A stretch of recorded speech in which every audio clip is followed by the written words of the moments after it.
नमस्कार दोस्तों, भक्ति भारत चैनल में अब लोगों को स्वागत है। वीडियो अच्छा लगे तो चैनल को सब्सक्राइब करें, लाइक और शेयर ज़रूर करें। आखिर औरत का वह कौन सा अंग हर रात बेशर्म होकर दबाने और चूसने से अचानक अपार धन की प्राप्ति होने लगती है। लोग औरत का कौन सा अंग दबा और चूस कर अमीर बन जाते हैं। जो भी मनुष्य औरत का यह अंग दबाता या चूसता है, उसके घर में सदा मां लक्ष्मी का वास रहता है और महालक्ष्मी की कृपा सदैव बनी रहती है। तो दोस्तों, आज की इस वीडियो में हम आपको एक सच्ची कहानी के माध्यम से बताएंगे कि औरत का वह कौन सा अंग है जिसे हर पुरुष को दबाना और चूसना चाहिए। अधूरी जानकारी विष के समान होती है, इसलिए वीडियो को बीच में न छोड़ें।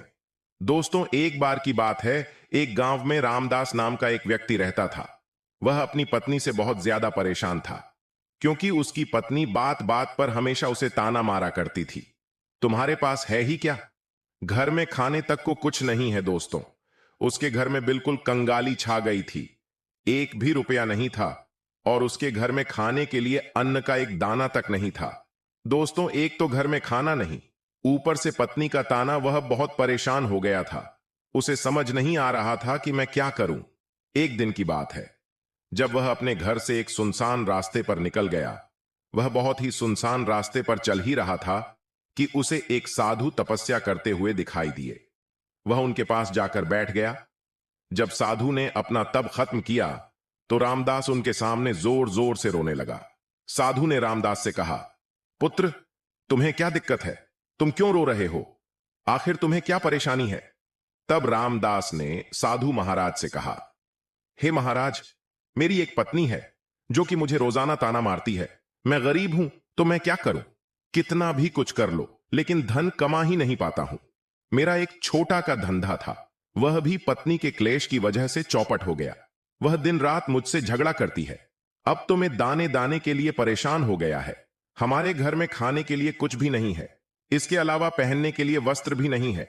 लेकिन मैं अपनी पत्नी को समझाता हूं कि वह मुझे ताने मारे, मुझसे झगड़ा ना करे, लेकिन वह बिल्कुल भी नहीं मानती। साधु जी, इसी वजह से मैं बहुत ज्यादा परेशान हूं। इसी वजह से मैं घर छोड़कर यहां आया हूं। तब साधु जी कहते हैं, रो मत बेटा, मैं तुम्हें एक काम बताने जा रहा हूं जो तुम्हारी किस्मत चमका देगा। तुम्हें अपनी औरत का सिर्फ यह अंग बेशर्म होकर कर दबाना और चूस लेना है। अचानक तुम्हारे घर में धन की प्राप्ति होने लग जाएगी। तुम देखते ही देखते अमीर बन जाओगे।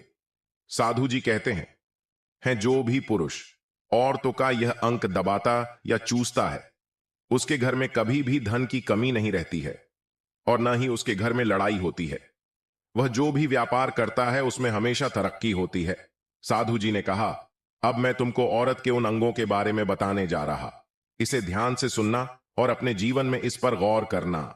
तब रामदास साधु जी महाराज की बातें बहुत गौर से सुनता है और कहता है कि जितना जल्दी हो सके मुझे यह बता दो। दोस्तों, तभी साधु जी महाराज उस आदमी को एक कहानी सुनाते हैं और बताते हैं कि एक नगर में एक किसान रहता था।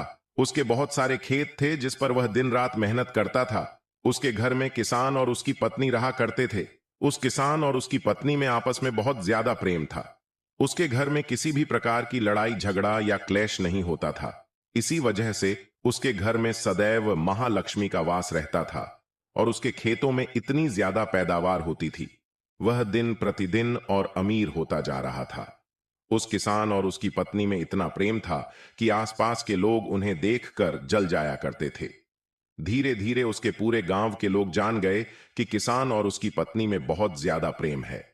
धीरे धीरे यह बात उस नगर के राजा तक पहुंचकर दोस्तों, किसान और उसकी पत्नी की बात जब राजा के पास पहुंचती है तो राजा भी उसके प्रेम की काफी ज्यादा तारीफ करते हैं। वह सभी से बताते हैं कि हमारे नगर में एक किसान और उसकी पत्नी रहते हैं जिनमें कभी भी लड़ाई झगड़े नहीं होते हैं। उन दोनों में आपस में इतना प्रेम है कि मैंने ऐसा अपनी जिंदगी में कभी भी नहीं देखा। एक बार की बात है, राजा पूरे नगर में ढिंढोरा पिटवा देता है कि इस नगर में जितने भी लोग हैं वह सभी अपने घर में घी का दिया जलाएंगे। राजा की पत्नी पूछती है कि आप ऐसा क्यों कर रहे हैं? सबके घर में घी का दिया क्यों जलवा रहे हैं?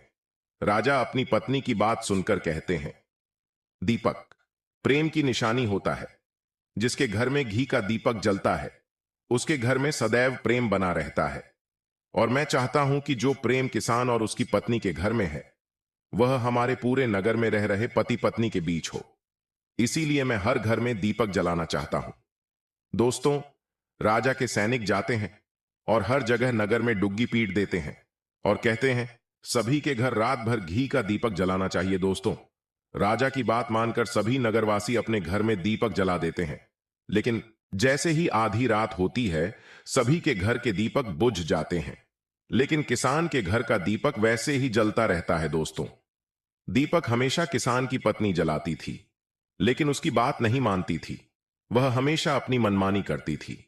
उसका जो भी मन करता था वही काम करती थी। किसान को इस बात से कोई भी दिक्कत नहीं होती थी, क्योंकि किसान बहुत समझदार था। किसान सोचता था, यदि मैं अपनी पत्नी को रोक टोक करूंगा तो घर में बेवजह ही लड़ाई झगड़ा कई चीजें। किसान इस वजह से अनदेखा करता था कि उसके घर में प्रेम बना रहे। राजा अपने महल को छोड़कर पूरे नगर का नजारा देख रहे थे। उन्होंने देखा कि सारे नगर में किसी के घर में दीपक नहीं चल रहा है, लेकिन किसान के घर में दीपक जल रहा है। तब राजा अपनी रानी से बोलता है कि देखो, किसान और उसकी पत्नी के घर में दीपक जगमगा रहा है, लेकिन पूरे नगर में कहीं भी दीपक नहीं चल रहा है। इसी से पता लगता है कि किसान और उसकी पत्नी में कितना प्रेम है। तब राजा की पत्नी राजा से बोलती है कि जो किसान और उसकी पत्नी में प्रेम है वह किसान की पत्नी की वजह से है, और इसी वजह से उसके घर में इतना ज्यादा प्रेम है। दोस्तों, जब राजा रानी की बात सुनता है तो कहता है, नहीं, तुम्हारा सोचना गलत है। जो प्रेम किसान के घर में है वह उसकी पत्नी की वजह से नहीं है, बल्कि वह किसान की वजह से है। रानी कहती है कि किसान की पत्नी बहुत ज्यादा समझदार है। आपका सोचना गलत है, और यही वजह है जो कि उनके घर में कभी भी लड़ाई झगड़ा नहीं होता है। राजा कहता है कि किसान समझदार है, और रानी कहती है कि किसान की पत्नी समझदार है। दोस्तों, इसी तरह कुछ देर चलता रहा। इसी बात को लेकर राजा और रानी के बीच काफी झगड़ा हो गया। इसके बाद रानी राजा की दाढ़ी उखाड़ ली और राजा ने रानी को उठाकर पटक दिया। इसके बाद राजा कहता है, हम लोगों को झगड़ा करने की जरूरत नहीं है। क्यों ना हम किसान और उसकी पत्नी की परीक्षा ले लें। सारा दूध का दूध और पानी का पानी हो जाएगा। लड़ाई करने के बाद इस बात पर राजा और रानी दोनों सहमत हो गए और दोनों की परीक्षा लेने के लिए तैयार हो जाते हैं। तब राजा अपने महल में जाता है और एक पुरुष सैनिक को बुलाता है और पुरुष सैनिक से बोलता है कि तुम किसान के पास जाओ और जो जो प्रश्न मैं तुमसे बोल रहा हूं वह तुम किसान को बोल देना। वह पुरुष सैनिक बोलता है, ठीक है महाराज। वह सैनिक राजा की बात सुनकर किसान के पास जाता है। उस समय किसान की पत्नी खेतों में गई थी, लेकिन किसान की कुछ तबीयत ठीक नहीं थी। इस वजह से वह खेतों पर नहीं गया था। इस समय वह सैनिक किसान के घर पहुंच जाता है और किसान से कहता है, मैं राज दरबार से आया है, राजा साहब ने मुझे भेजा है। दोस्तों, किसान कहता है, बताइए मैं आपकी क्या सेवा कर सकता हूं। आप बैठ जाइए, मैं आपके लिए पानी लेकर आता हूं। तभी वह सैनिक बोलता है कि नहीं, तुम कुछ भी मत लाओ, मैं राजा का सैनिक बस आपके पास राजा का समाचार लेकर आया है। तब किसान कहता है, ठीक है, आप मुझे बताओ, राजा साहब ने मेरे लिए क्या समाचार भेजा है।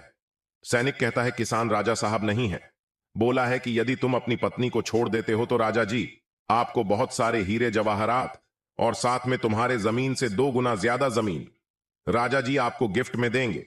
इसके अलावा राजमहल का आधा हिस्सा भी आपको दिया जाएगा। लेकिन जो किसान ने जवाब दिया वह सुनने लायक है। किसान ने कहा, राजा जी अपना पूरा राजमहल मुझे क्यों ना दे दे, लेकिन मैं अपनी पत्नी को नहीं छोड़ूंगा। जाओ और अपने राजा से कह दो। किसान ने ऐसा कहा है। सैनिक जाता है और राजा को सारी बातें बताता है।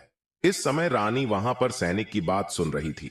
सुनने के बाद रानी ने कहा, आपने किसान की तो परीक्षा ले ली, लेकिन किसान की पत्नी की परीक्षा नहीं ली है। इस तरह से हम कैसे पता कर सकते हैं कि कौन समझदार है। इसके बाद रानी ने कहा कि अब मैं भी किसान की पत्नी की परीक्षा लेना चाहती हूं। जब दोनों की परीक्षा हो जाएगी तभी पता चलेगा कि कौन समझदार है।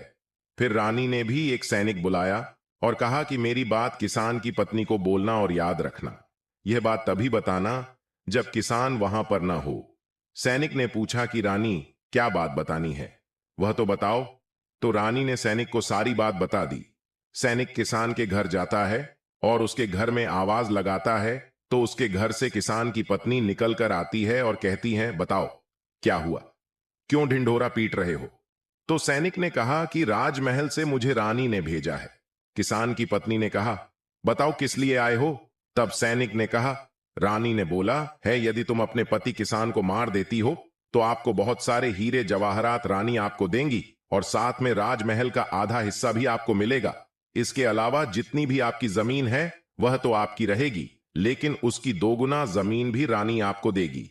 यह बात सुनकर किसान की पत्नी तैयार हो जाती है। कहती है, ठीक है, यदि मुझे रानी साहिबा देंगी तो मुझे मंजूर है, मैं अपने पति को मार दूंगी। तब सैनिक पूछता है कि रानी को कैसे पता चलेगा कि आपने अपने पति को मार दिया है? तभी किसान की पत्नी बोलती है, मेरे घर में जो दीपक जल रहा है, जब मैं किसान को मार दूंगी तो उसे बुझा दूंगी, तभी आपको पता चल जाएगा कि मैंने किसान को मार दिया है। अब सैनिक किसान की पत्नी की बात सुनकर राजमहल जाता है और रानी को सारी बात बताता है। किसान की पत्नी की बात सुनकर रानी बहुत अचंभित हो जाती है। राजा और रानी को स्तरीय जांच से नफरत होने लगती है। उसी समय राजा अपने नगर के सभी लोगों को बुलाता है और कहता है कि मैं चाहता हूं कि मेरे और मेरी पत्नी की वजह से किसान की जान न जाए। तुम लोग ऐसा करो, उस किसान के घर जाओ और सारी बातें बता दो और उस किसान को बचा लो, वरना किसान की पत्नी उसे मार देगी। इधर सैनिक किसान के घर जाते हैं और सोचते हैं कि किसान की पत्नी किसान को रात में मारेगी और दिया बुझाएगा। इससे पहले ही हम किसान के घर में पहुंच जाते हैं और किसान को बचा लेते हैं। दोस्तों, जैसे ही राजा के सैनिक किसान के घर पहुंचते हैं तो देखते हैं कि किसान तो मारा पड़ा हुआ है। तो सैनिक किसान की पत्नी बोलते हैं कि तुमको तो किसान को रात में मारने के लिए बोला गया था, लेकिन आपने अभी किसान को क्यों मार दिया? तब उस किसान की पत्नी बोलती है कि किसान को तो मुझे मारना ही था, रात में तो मुझे सिर्फ दिया ही बुझाना था, इसलिए किसान को तो मैंने दिन में ही मार दिया है। सभी सैनिक तुरंत ही किसान के घर से दौड़े दौड़े जाते हैं और राजा रानी को सारी बातें बताते हैं। राजा और रानी क्रोध से आग बबूला हो जाते हैं।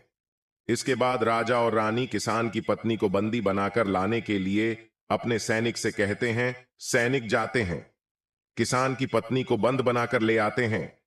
राजा किसान की पत्नी से पूछता है, ऐसा तुमने क्यों किया? तुम लालची औरत हो, तुम्हें पैसों से प्यार है। तभी किसान की पत्नी ने जवाब दिया और बताया कि मुझे तो किसान को पहले ही माना था, वह तो मैं कोई बहाना ढूंढ रही थी, क्योंकि किसान की आदत बहुत खराब थी, वह मेरे साथ बहुत खराब व्यवहार किया करता था। तो राजा ने कहा, ऐसा क्या करता था? किसान की पत्नी ने जवाब दिया कि वह मेरे नाक का ऊपरी हिस्सा अपनी उंगली से हमेशा दबाया करते थे। इसके अलावा किसान एक काम और मेरे साथ करता था, वह किसान मेरे कान का पिछला हिस्सा अक्सर अपनी जीभ से स्पर्श किया करता था। राजा ने पूछा, ये बताओ, जब आप लोग गरीब थे तब क्या किसान आपके साथ यह काम करता था? तो किसान की पत्नी बोलती है, नहीं महाराज, तब ऐसा नहीं करता था। तब राजा ने कहा, मैं समझ गया कि किसान ऐसा क्यों करता था। उसी समय साधु जी ने रामदास से पूछा, तुम्हें कुछ समझ में आया? औरत का कौन सा अंग दबाने तथा चूसने से लोगों को अचानक धन की प्राप्ति होती है? तो रामदास ने कहा, नहीं साधु जी, मुझे अभी समझ में नहीं आया। तभी साधु जी कहते हैं, अगर अभी समझ नहीं आया तो मैं फिर से आपको बताता हूं। किसान अपनी पत्नी के साथ जो पहला काम करता था वह है उसके नाक के ऊपरी हिस्से को अपनी उंगली से दबाता था। तो जिस भी मनुष्य के घर में पैसों की किल्लत है उसे अपनी उंगली से औरत के नाक के ऊपरी हिस्से को जरूर दबाना चाहिए। दोस्तों, औरत के नाक के ऊपरी हिस्से को बहुत शुभ माना जाता है। इसी वजह से जो यह काम करता है वह हमेशा धनवान पुरुष बन जाता है। दूसरा काम है, जो भी पुरुष औरत के कान का पिछला हिस्सा अपनी जीभ से स्पर्श करता है उसके किस्मत के द्वार खुल जाते हैं, उसे अचानक धन की प्राप्ति होती है। ऐसा इसीलिए होता है क्योंकि औरत के कान के पिछले हिस्से में माता लक्ष्मी का वास होता है। जब आप ऐसा करते हैं तो माता लक्ष्मी आपसे प्रसन्न हो जाती है और आपको अपार धन देती है। और आपने एक बात तो जरूर सुनी होगी, औरतें माता लक्ष्मी का रूप मानी जाती है। यही वजह है इस संसार में जो भी मनुष्य या पवित्र काम करता है उसका घर धन से भर जाता है, जो कि इस कहानी में किसान भी अपनी पत्नी के साथ करता था। लेकिन आप जब भी ऐसा काम करें तब आपको अपनी पत्नी को पूरी बात बता देनी चाहिए, अन्यथा आपके जीवन में ऐसा अनर्थ भी हो सकता है। दोस्तों, आज का ज्ञानवर्धक वीडियो कैसा लगा कमेंट करके जरूर बताएं और कमेंट में हर हर महादेव जरूर लिखें। धन्यवाद।